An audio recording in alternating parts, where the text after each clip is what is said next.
G'day, my name's Steve. Today I'm here to show you how to set a cage trap to catch hopefully a couple of feral foxes that are living under a pool right behind me.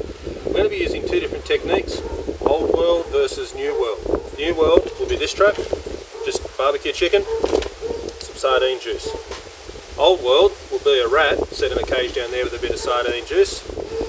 Normally we'd use soft leg hold traps to catch a fox, but in an environment like this there is no fences between the houses and there are quite a few pet dogs. The last thing we want to do is to catch one of those in the trap. So there are some techniques that we've learned over many years of trapping which is going to help us to have a good result. It is difficult to catch the wise old fox in a cage trap, but while watching this video hopefully we can teach you a few techniques. Technique 1, installing the bait. We prefer to have the bait up high so the animal has to work a little harder to get it off. The animal's going to be having its feet down low, reaching up for it, more likely to tread on the pan, which is the actual plate, pan or plate, depends what you prefer to call it, and more likely to be trapped. What else is really important is to remove the wire base from the trap. Now we're going to do that by laying a thin layer of dirt over the top of that wire.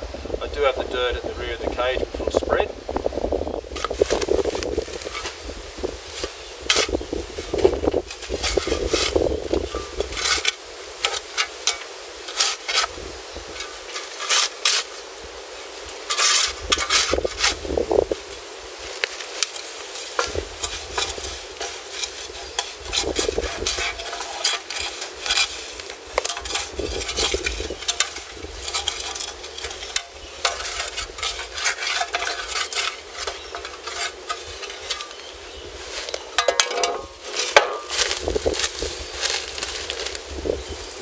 Now the locking mechanisms need to be exposed, otherwise the trap won't lock when it goes off and the fox will back out of there as quick as he went in.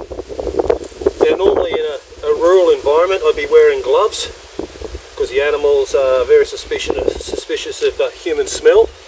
We're living in Sydney, in the middle of urban areas. These animals are so used to all our human smells, it's not a big concern to me and it shouldn't be a concern to the animal.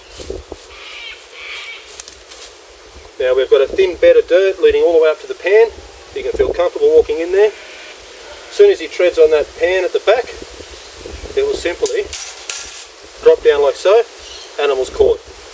We'll then be checking the trap on a regular basis, so then we can euthanize it. What else we'll be setting up is a remote control movement sensor video camera on a tree to my left. We'll be able to then demonstrate how cautious these foxes are, especially to a cage type trap. It should make for some very interesting filming. Trapping of foxes is more of an art, more so than a science.